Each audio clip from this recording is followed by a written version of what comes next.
Queridos amigos, ¿cómo están? El día de hoy les tengo una mala y una buena noticia. Lamentablemente se nos acabaron las habitaciones que teníamos para este retiro de matrimonios y ahora familia.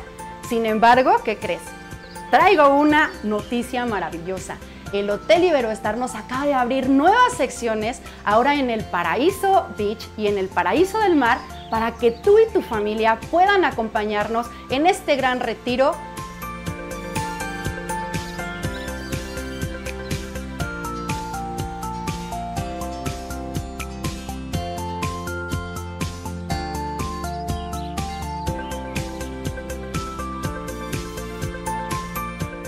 Así que no te pierdas la oportunidad y el privilegio de llamarnos y apartar. Es tu última oportunidad. ¡Llama ya!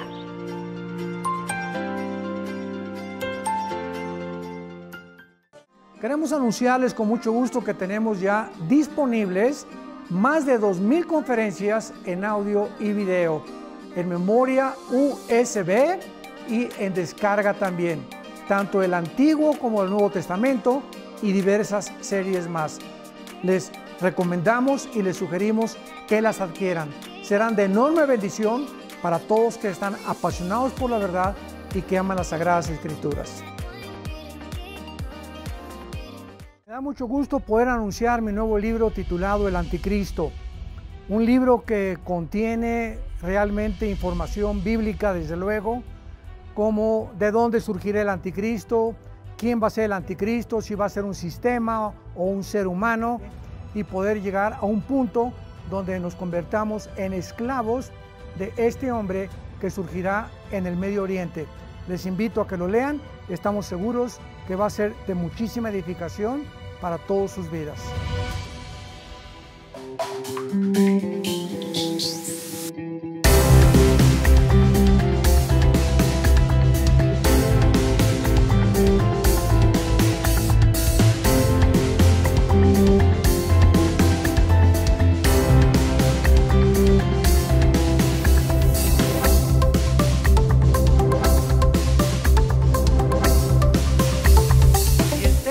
Que vamos a abordar se titula Un mundo enfermo.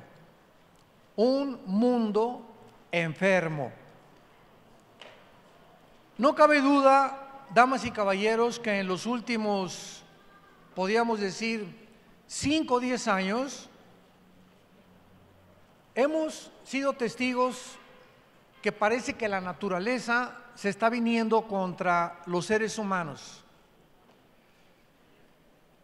Las fuerzas de la naturaleza se están volviendo en el mundo y hemos sido testigos en los últimos años de huracanes devastadores, tornados, inundaciones, incendios, erupciones volcánicas. El Popocatépetl cerca de Puebla está a punto ya está cansado de nosotros, el Popo.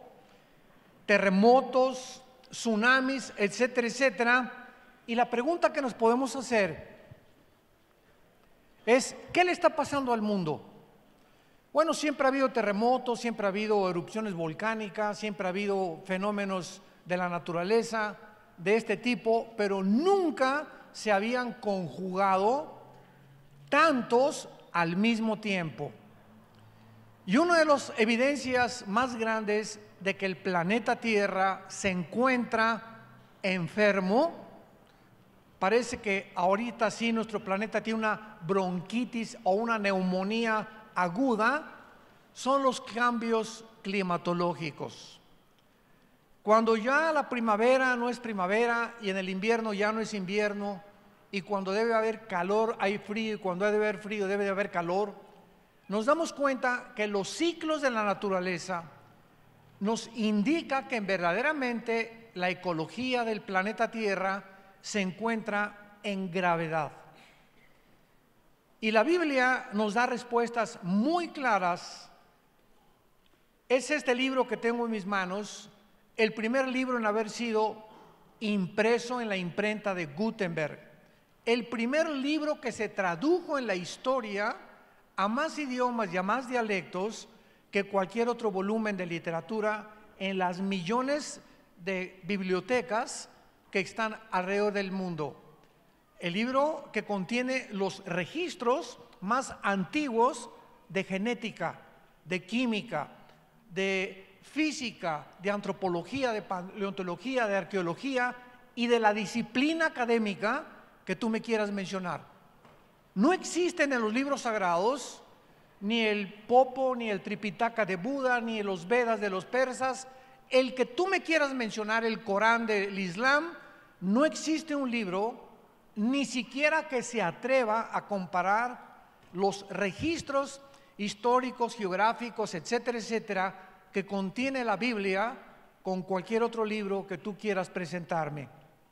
Ni tampoco hay ningún líder religioso, ni Mahoma, ni Buda, ni Mahatma Gandhi, ni Zoroastro, que se pueda comparar con la persona de Jesucristo, el Hijo de Dios, que es el tema de la Biblia, del Génesis al Apocalipsis. Estos 66 libros nos mencionan y está escondido en muchos de ellos la persona del Hijo de Dios. La Biblia nos muestra claramente en el Evangelio de Lucas capítulo 21 que Jesucristo anunció que antes de que Él regresara, el mundo iba a tener estas características, precisamente, no solamente climatológicas como lo vamos a ver, sino morales también y geopolíticas. La unión actualmente de Rusia con China, con Irán, con Siria y con Turquía no es una coincidencia.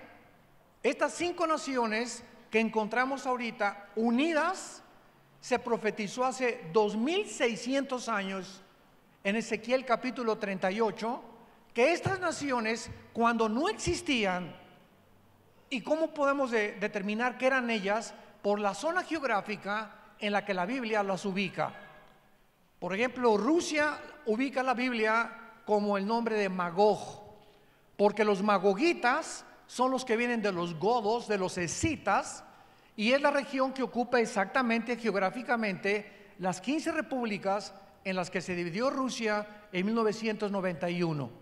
Y así podemos ver nosotros que en Génesis capítulo 10, los hijos de Noé, de ahí descendieron todas las naciones de los jafetitas, toda Europa, que son los anglosajones, de los camitas, todo el continente africano, y de los semitas o de Sem, el continente o todo el área del Asia Menor y del Medio Oriente. Entonces, es impresionante cómo este libro maravilloso nos puede trasladar de cientos de siglos con anticipación y ponernos en el siglo XXI y corroborar nosotros que solamente Dios pudo inspirar y podemos tener un libro como la Biblia que es incomparable.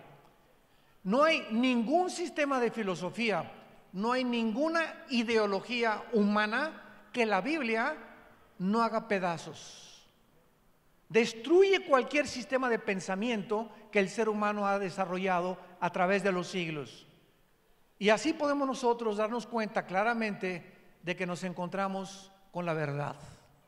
La Biblia es el único libro también que describe verdades absolutas, porque todas las demás filosofías y ideologías que tú puedas leer son verdades relativas, inclusive de la misma ciencia.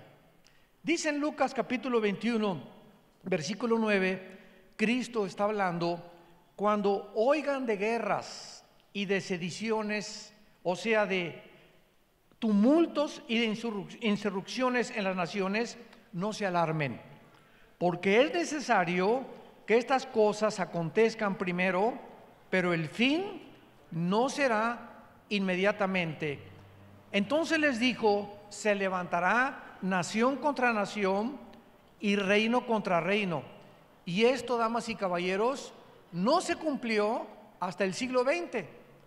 Siempre ha habido guerras, desde Caín mató a Abel, pero no fue hasta el siglo XX, 1914, cuando en la Primera Guerra Mundial se unieron naciones contra naciones. Y en 1939 se inicia la Segunda Guerra Mundial, involucrando a la mayor parte de las naciones en el mundo. Así que nos damos cuenta que el siglo XX fue el inicio de la tribulación, no de las 70 semanas de Daniel, sino el principio de los dolores del ser humano, con las dos primeras guerras mundiales. Después de la Segunda Guerra Mundial hubo más de 273 revoluciones y golpes de Estado. Y ahorita nos encontramos en el siglo XXI, que somos la primera generación de la historia con el suficiente poder nuclear para destruirnos en un minuto. Ya tenemos la amenaza en Corea del Norte, tenemos la amenaza armas nucleares en la India, tenemos la amenaza de Rusia tratando de ocupar el Medio Oriente, el movimiento de la primavera árabe que se levantó hace como 8 o 10 años en el Medio Oriente con ISIS para controlar con el Islam todo el Medio Oriente.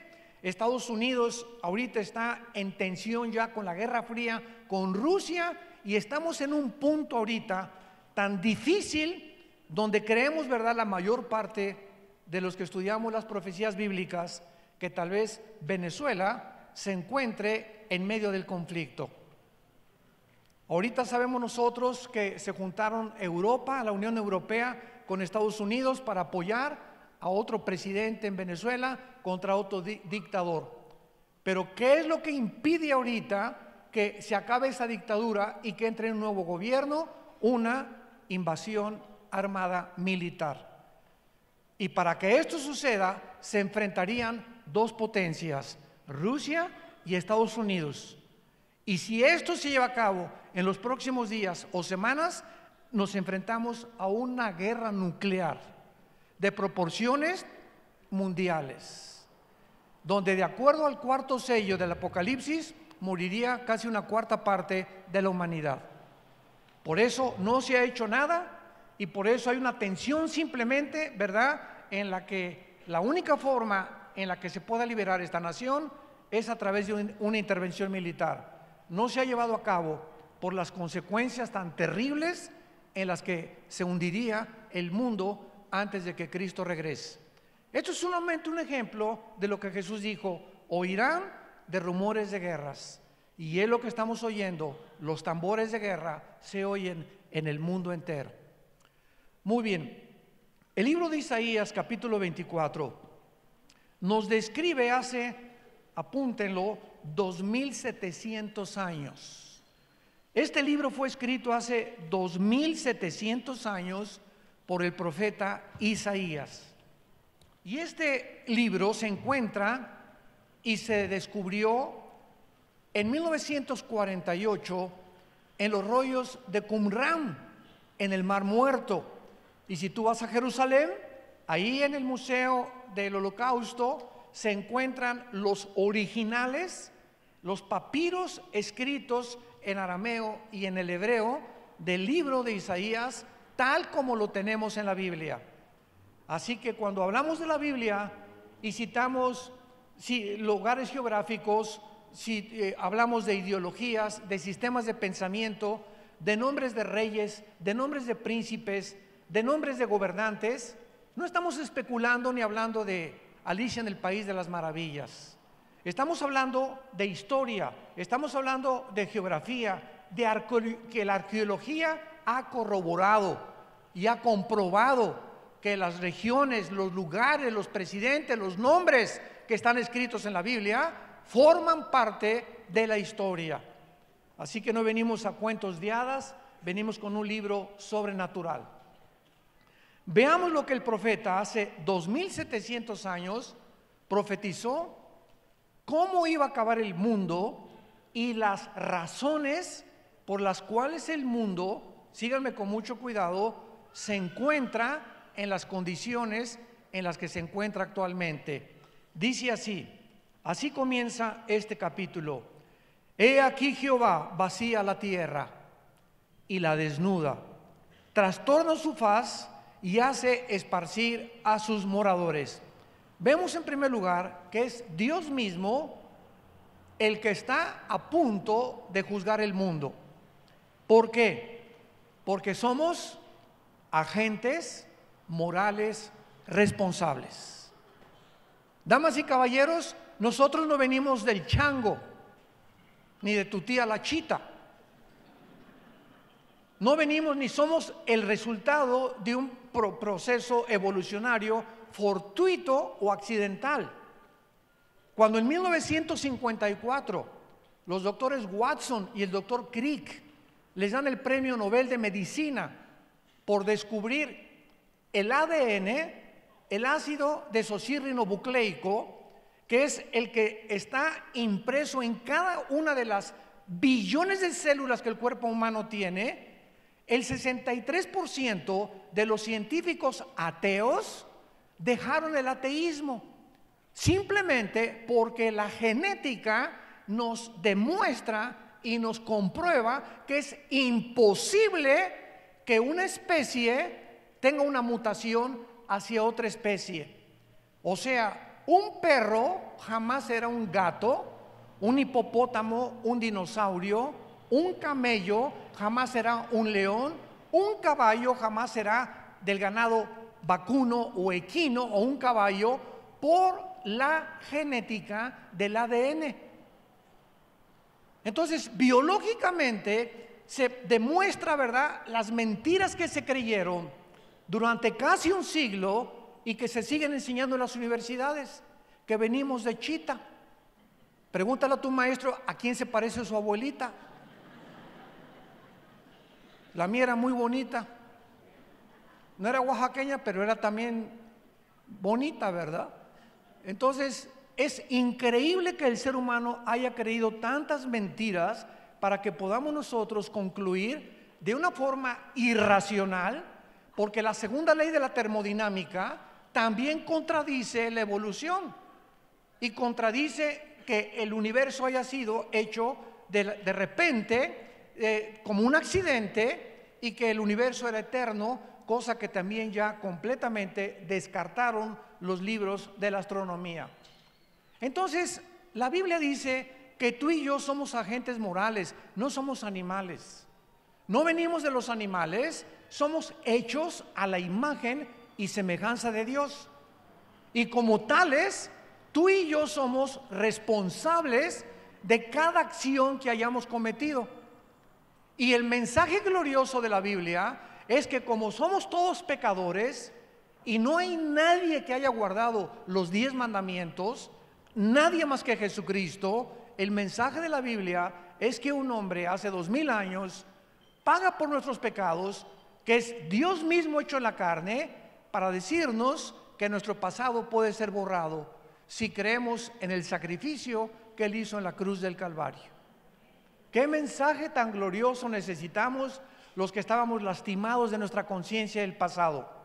Yo fui un muchacho comunista, abracé el comunismo a los 16 años de edad, me volví un rebelde contra la autoridad de mis padres, la autoridad del gobierno, nos persiguieron, etcétera, etcétera.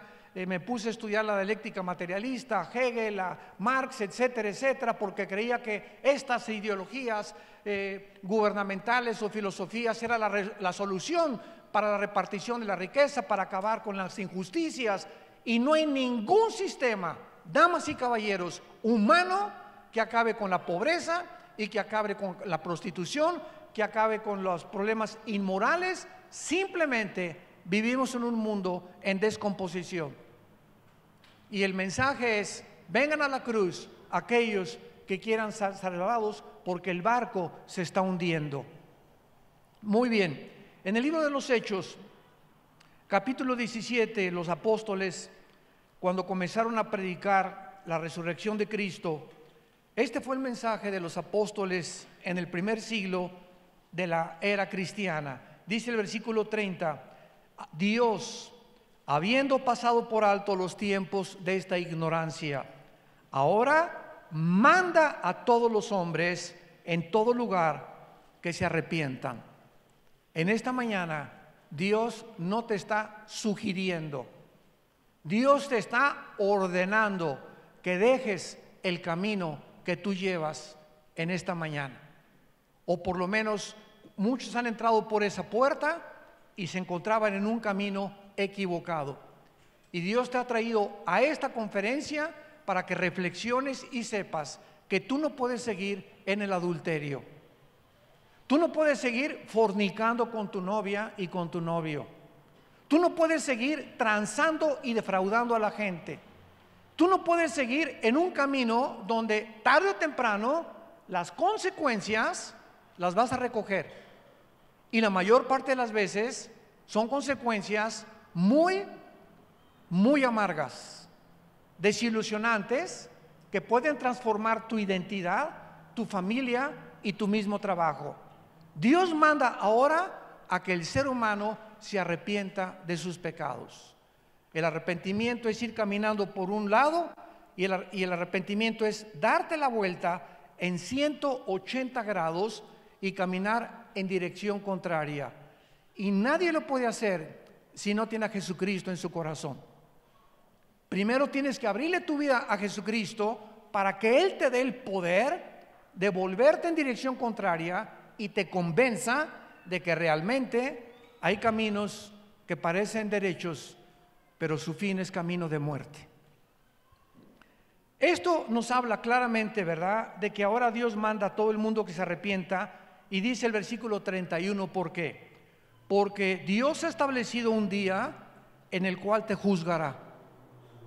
Dios ha establecido un día en el cual juzgará al mundo con justicia por aquel varón, o sea, por Jesús, a quien designó, dando fe a todos con haberle levantado de los muertos.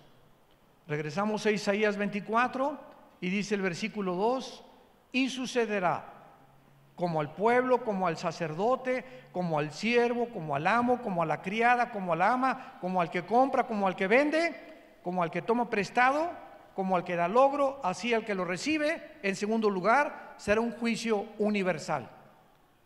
Indígenas, políticos, ricos, clase media, clase social, no va a haber distinción de personas, estarán delante de Dios. Y cada ser humano en el día del juicio va a ser juzgado de acuerdo a la luz que haya recibido acerca del conocimiento de Dios. Muchas veces me han preguntado, oiga, ¿y qué pasará con aquellos que nunca oyeron de Cristo? Es una muy buena pregunta. ¿Y qué pasará, por ejemplo, con los budistas, pues, que nunca hablaron de Cristo ni tuvieron la Biblia? Muy buena pregunta. Y los musulmanes que también nunca han oído hablar de Cristo, y los indígenas, los aztecas, tlaxcaltecas, chichimecas, mixtecos, que nunca oyeron hablar de Cristo ni de la Biblia, ¿cómo los va a juzgar Dios? La Biblia tiene la respuesta en Romanos 2, del 12 en adelante. Y ahí el apóstol Pablo explica en Romanos 2, del 12 en adelante, que las personas que han muerto sin el conocimiento de la Biblia, para que tú lo sepas y no te andes preocupando qué les va a pasar a los demás, los que han muerto sin el conocimiento de Cristo y sin el conocimiento de la Biblia, Dios los va a juzgar por su conciencia. El día que Cristo juzgará los secretos de los hombres. Entonces no nos preocupemos por la gente que no ha oído hablar de Cristo. Ni, por ejemplo, mi padre, nosotros éramos sumamente católicos.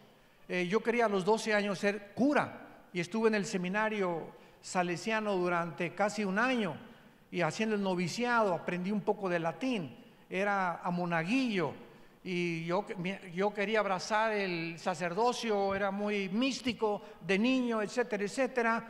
Y cuando nos dijo un arzobispo que teníamos que hacer el voto del celibato sacerdotal, le pregunté, perdón, excuse me, ¿qué es eso?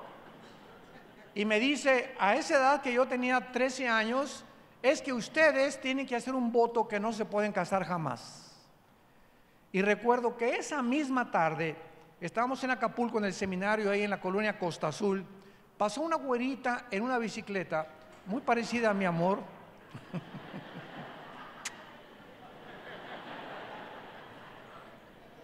Y soñé con esa güerita. Y al otro día le hablé a mi papá a las 7:30 de la mañana. Le dije, papá, yo no puedo seguir aquí. ¿Por qué, mijito? Le dije, porque me gustan las mujeres. Y mi papá estaba feliz. Él no quería que yo abrazara esto, aunque era muy católico, pero él no quería, ¿verdad?, Pues sabía muy bien, no me quería decir la verdad, me recogió a las 8:15 de la mañana y me decepcioné muchísimo de la religión y por eso me hice ateo. Porque me di cuenta que eran puras mentiras, eran puras tonterías, etcétera, etcétera, y me fui al otro extremo en contra de la religión. Y cuando mi hermano a los 26 años de edad, después de padecer todo lo que padecí por mis ideas comunistas, viene y me dice: te vengo a ofrecer a un hombre que no es una religión, que se llama Jesús, y que no es católico, ni protestante, ni mormón, ni ninguna religión. Él es el Hijo de Dios. No te vengo a presentar una religión, sino a Jesucristo.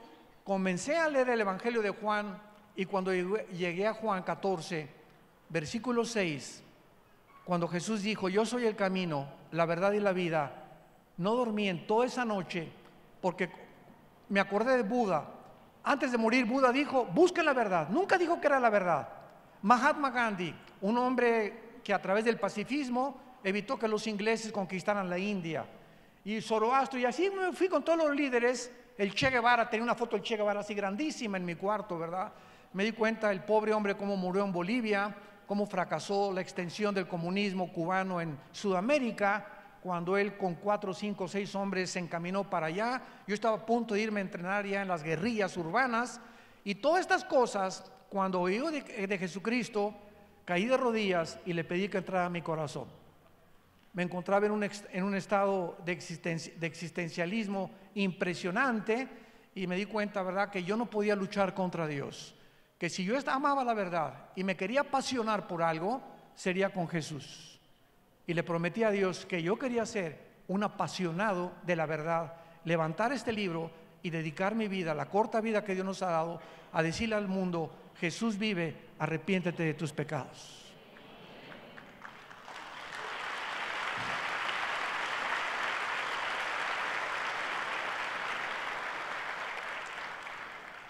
El versículo 4 de Isaías 24 continúa diciendo: se destruyó, cayó la tierra.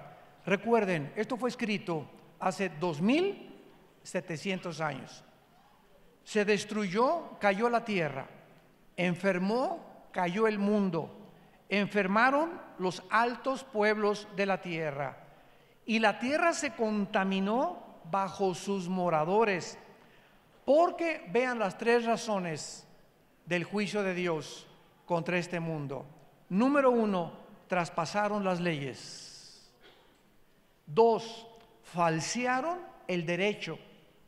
Y 3, quebrantaron el pacto sempiterno.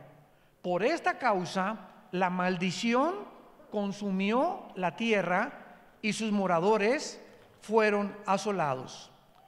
Número 1, Dios, asumiendo que Él existe, es lógico que haya puesto leyes en el universo. Anoche platicaba con una persona aquí en la iglesia, y al salir de la iglesia anoche vimos la luna, la vieron muchos ustedes, la luna entera, y siempre nos maravillamos de ver cómo un cuerpo como la luna celeste parezca flotar en el espacio sin que nada lo sostenga. Cuando Isaac Newton y Galileo Galilei antes comenzaron a descubrir las leyes de que no era el sol que giraba alrededor de la tierra, sino la tierra alrededor del sol, comenzaron a descubrir Isaac Newton, Blaise Pascal, han sido los científicos más grandes de los siglos pasados. Ellos eran cristianos. Comenzaron a descubrir que el universo que nos rodea es un universo afinado. Para que me entiendan, un motor de un coche, una bujía que tenga mal, el cablecito de la batería que no esté conectado adecuadamente, impide que tu carro se eche a andar.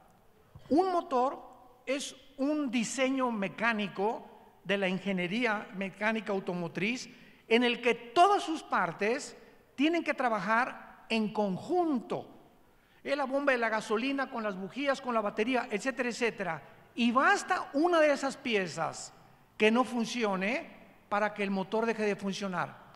Nuestro universo es como un motor impresionante, donde las leyes de la gravitación, las leyes termonucleares, la primera y la segunda ley de la termodinámica, las leyes del electromagnetismo funcionan y porque funcionan existe la ciencia.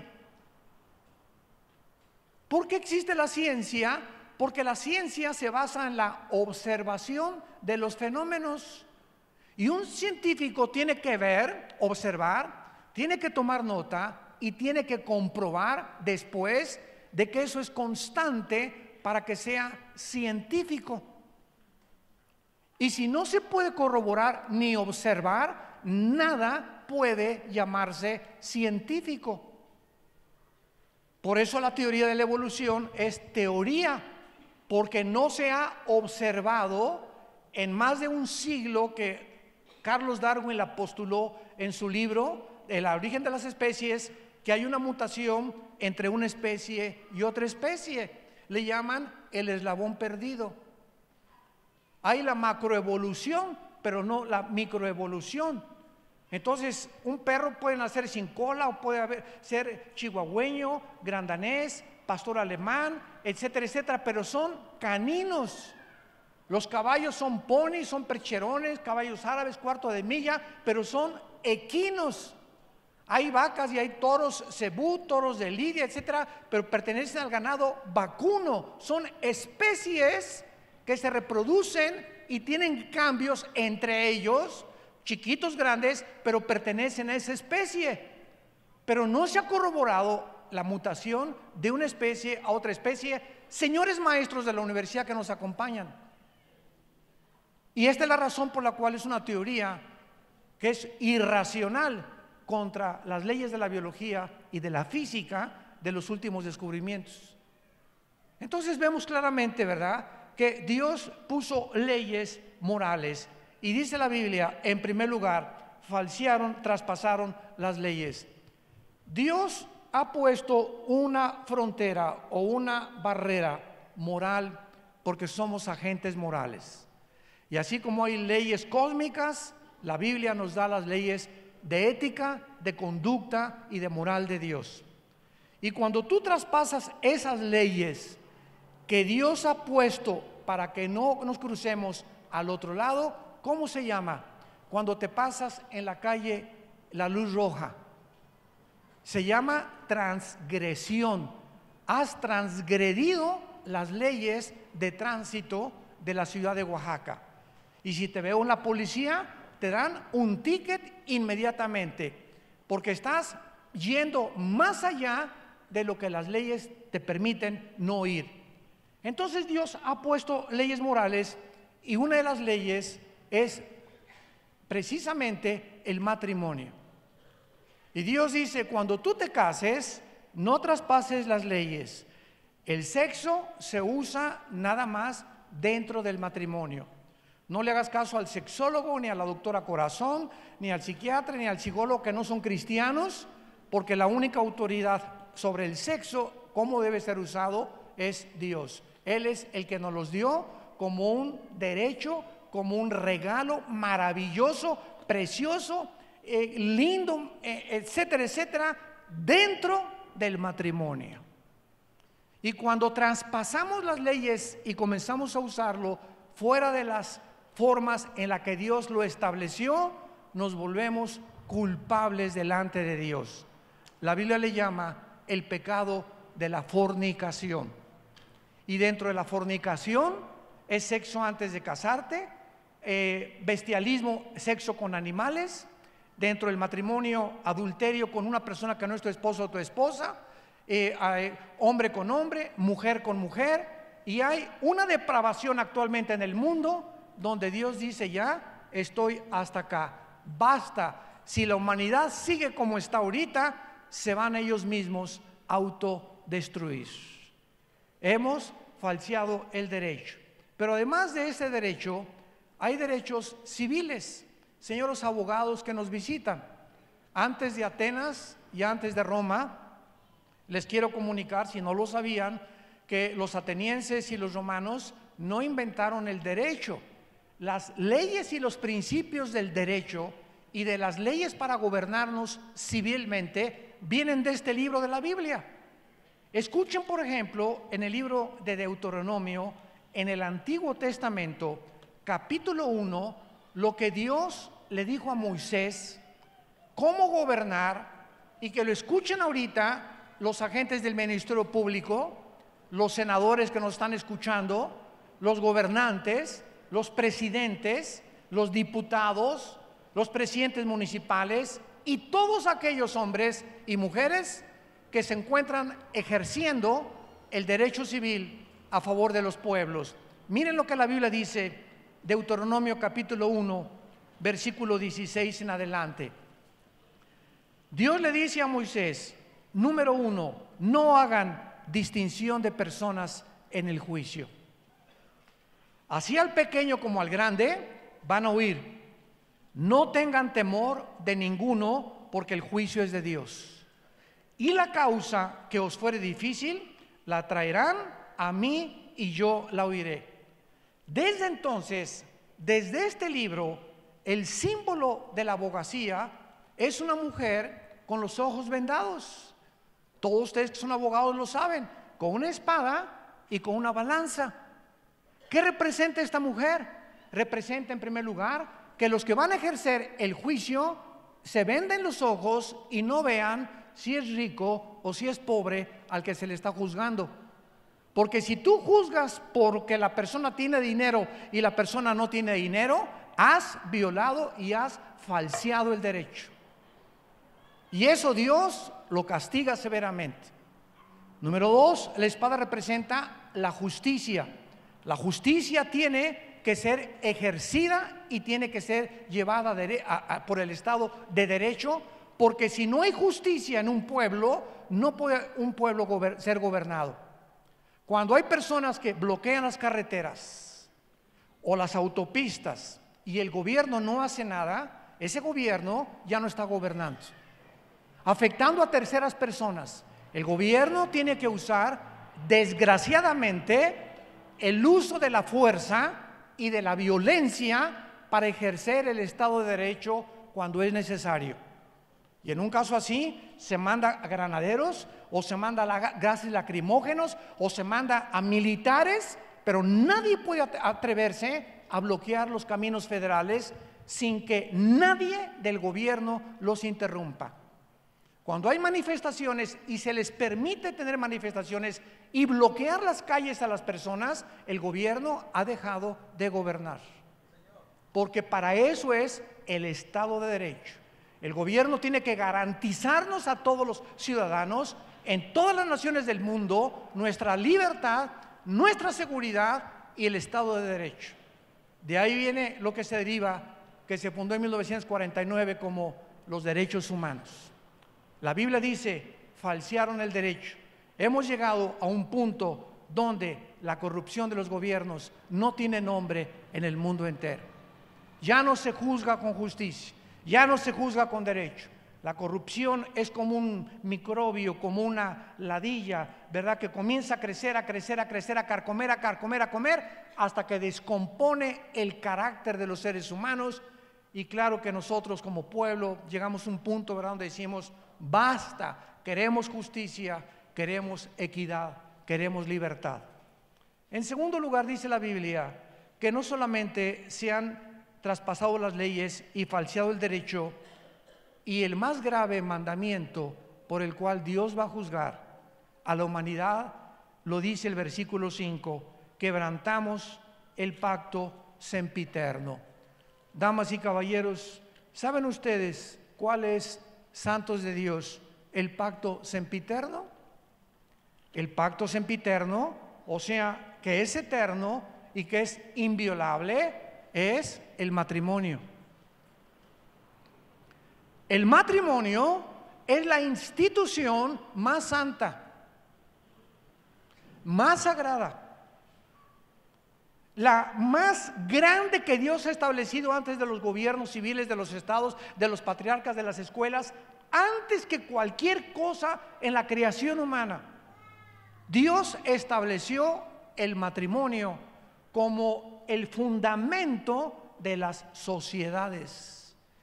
Y cuando los matrimonios que forman las familias, porque un matrimonio es entre un hombre y entre una mujer, varón y hembra, y genéticamente la mujer tiene los cromosomas XX y el hombre tiene, nosotros, XY. Tú eres varón y yo soy varón porque cuando mi padre y mi madre tuvieron relaciones, el cromosoma Y de mi papá fertilizó el óvulo de mi mamá y nacimos macho camacho. Tú eres mujer porque llevas 2 cromosomas que los hombres no llevamos. Vean el libro de Malaquías, capítulo 2. Es el último libro de la Biblia para que no se vayan a Apocalipsis. Dice Malaquías capítulo 2, versículo 13 en adelante. ¿Por qué es tan grave violar? ¿Por qué es tan grave? Más que cualquier otro pecado, el pacto del matrimonio. Veamos por qué. Le dice Dios a los líderes de Israel: esta vez harán cubrir el altar de lágrimas, de llanto y de clamor. No miraré más a la ofrenda para aceptarla con gusto de vuestra mano. Y me dirán ¿por qué? Noten ustedes, antes de continuar, que los líderes de Israel habían llegado a una insensibilidad en la que ya no estaban conscientes que lo que estaban haciendo era mal. Y cuando una persona a lo bueno le llama malo y a lo malo le llama bueno, en Romanos capítulo 1 el apóstol Pablo le llama que han quebrantado completamente el derecho y se les llama mente reprobada. Dios los entrega a una mente reprobada si una persona insiste en ser algo que no es. Dios te deja. Pues yo quiero nada más hacerme rico. Ok, no me hagas caso y entonces vete por el dinero. Y el día que tengas tú el dinero que es por el cual estás viviendo, te vas a enfrentar con la maldición que se te va a convertir en maldición el dinero que tú querías tener. Pues yo quiero tener otras amantes porque tengo dinero. Ok, Dios nos da la libertad, tenemos el libre albedrío. Pero en ese momento, cuando tú insistes o cuando un ser humano insiste en decirle a Dios: déjame vivir solo, yo soy Dios, yo hago mis mandamientos, yo puedo decidir entre qué es bueno y qué es malo. Dios te dice, te dejo. Y es el peor juicio de Dios cuando Dios nos abandona y nos permite hacer cosas que ni los animales pueden hacer. Y estos líderes de Israel llegaron a ese punto, pero querían ir a la iglesia, querían ser religiosos, y Dios les dice: van a llorar. Y le dicen: ¿pero por qué? Ya no sabían entre el bien y entre el mal. ¿Por qué? Y Dios les dice: ¿por qué? Porque Jehová ha testiguado entre ti y la mujer de tu juventud, contra la cual has sido desleal, siendo ella tu compañera y la mujer de tu pacto. ¿Por qué? Porque ustedes le han sido desleales a su esposo, a la madre de tus hijos, a la mujer que yo te di como compañera para formar una familia. Y la familia, dice Dios, es el tesoro más grande que yo le puedo dar a un ser humano. Porque bendición de Jehová, Salmo 127, son nuestros hijos. Y ahorita muchos de ustedes pueden tener a sus hijos en drogas o en borrachera, lo que sea. Si tú eres cristiano, persevera y sé paciente. Nuestros hijos son benditos porque están sellados con la sangre del Hijo de Dios. Nadie nos los podrá quitar. Nadie.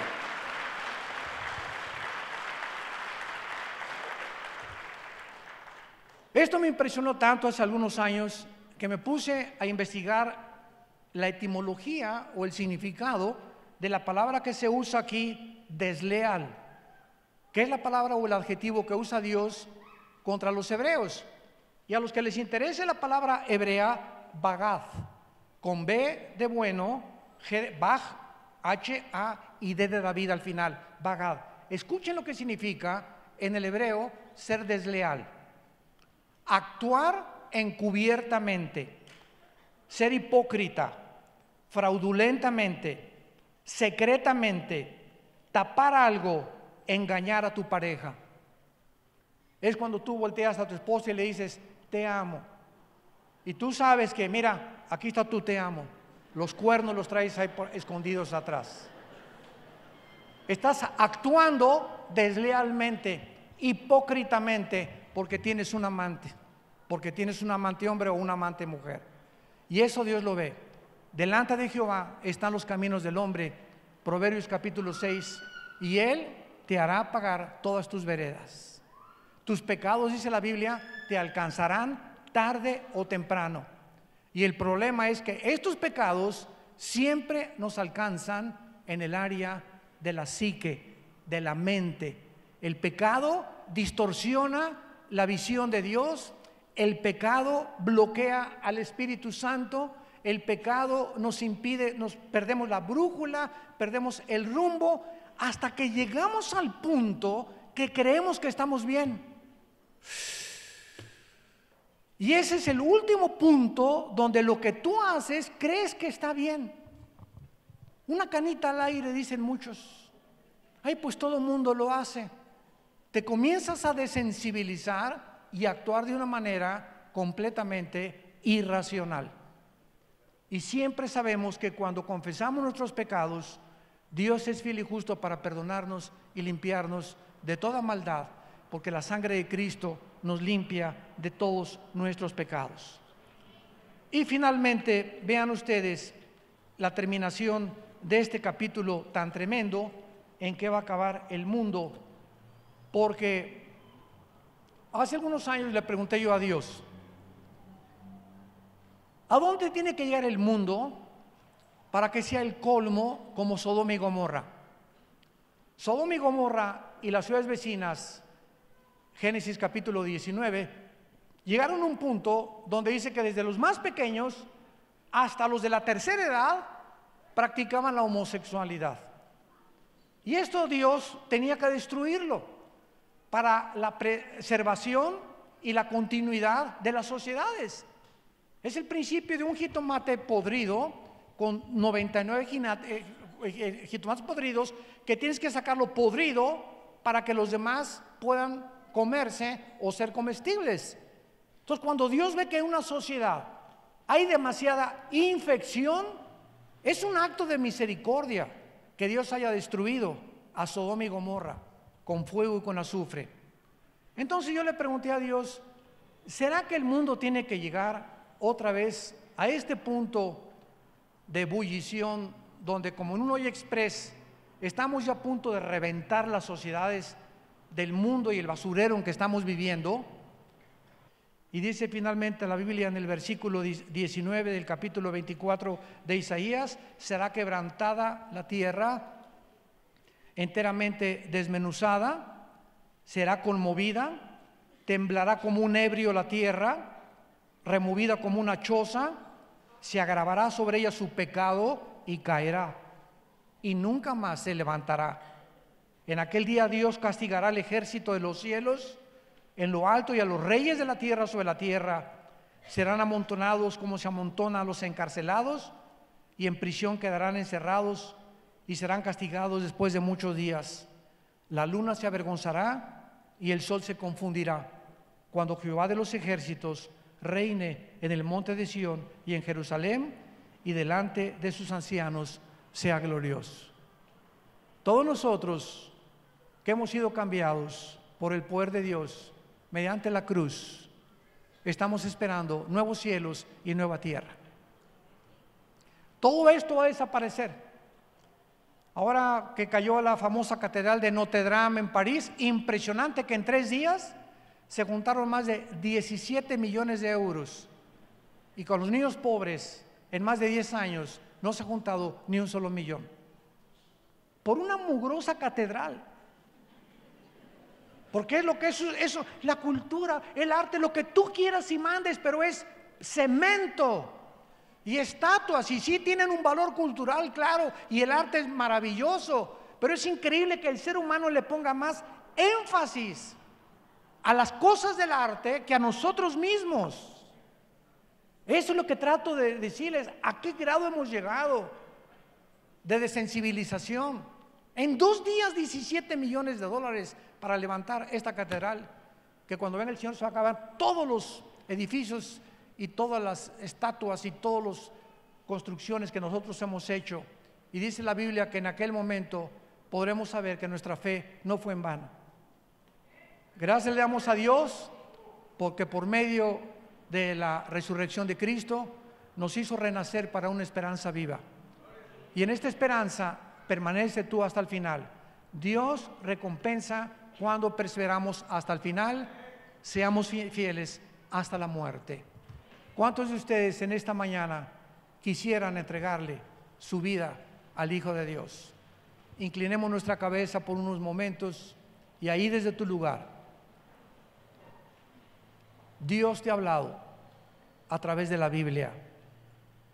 Dios te ama, porque de tal manera te ama Dios que la única manera y la más dramática manera en que nos demostró su amor es muriendo en nuestro lugar, pagando el santo por los injustos, el inocente por los culpables. Esto se llama en la Biblia gracia, algo inmerecido, algo que es indigno de nosotros y que nadie podía ganarse, ni por buenas obras, ni por sacrificios. Es el mensaje glorioso de la cruz. ¿Qué nos pide Dios? Arrepentirnos de nuestros pecados. Que en este momento que escuchas este mensaje reconozcas que estás mal, que estás enfermo, enferma, moral y espiritualmente, y que no puedes seguir más en este camino.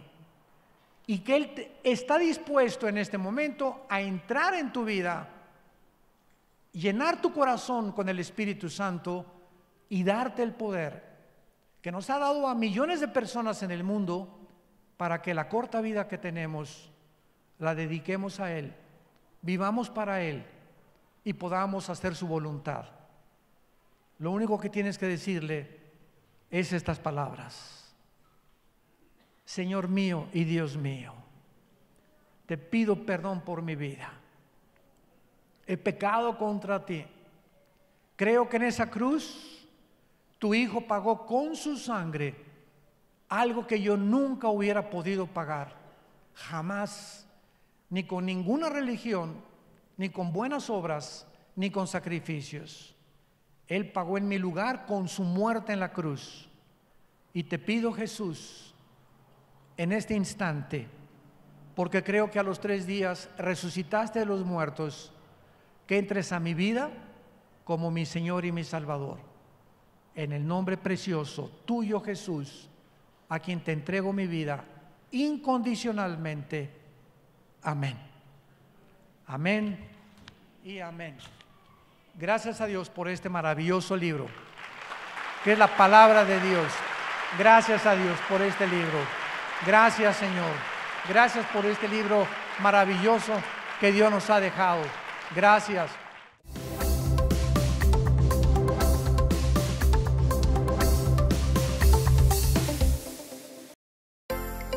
Vida Nueva para el Mundo se sostiene y propaga el mensaje de salvación de Jesucristo gracias a Dios y a tus donativos. Llevemos juntos el Evangelio de Jesucristo al mundo entero. Realizamos eventos, seminarios, congresos y diferentes programas para dar a conocer el mensaje de salvación y el poder de nuestro Señor, transformando y edificando vidas de mujeres, hombres, niños alrededor del mundo. ¿Qué pasa cuando decides hacer tu donativo? Aunque no puedas llevar la palabra personalmente a todo el mundo, de esta forma lo estás haciendo. Con tus donativos o aportaciones, estás sembrando y formando parte de lo que Dios está haciendo en su obra. Estás ayudando a traer luz a la oscuridad, paz al conflicto y esperanza a los que no tienen ninguna. Dona desde México.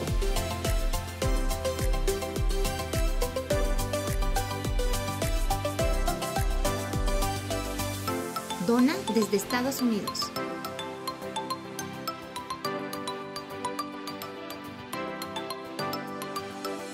Para el resto de donaciones de otras partes del mundo, www.vidanuevaparaelmundo.org.mx/dona.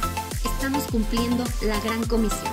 Por tanto, vayan y hagan discípulos a todas las naciones, bautizándolos en el nombre del Padre, del Hijo y del Espíritu Santo, enseñándoles que guarden todas las cosas que les he mandado. y he aquí que yo estoy con ustedes todos los días hasta el fin del mundo.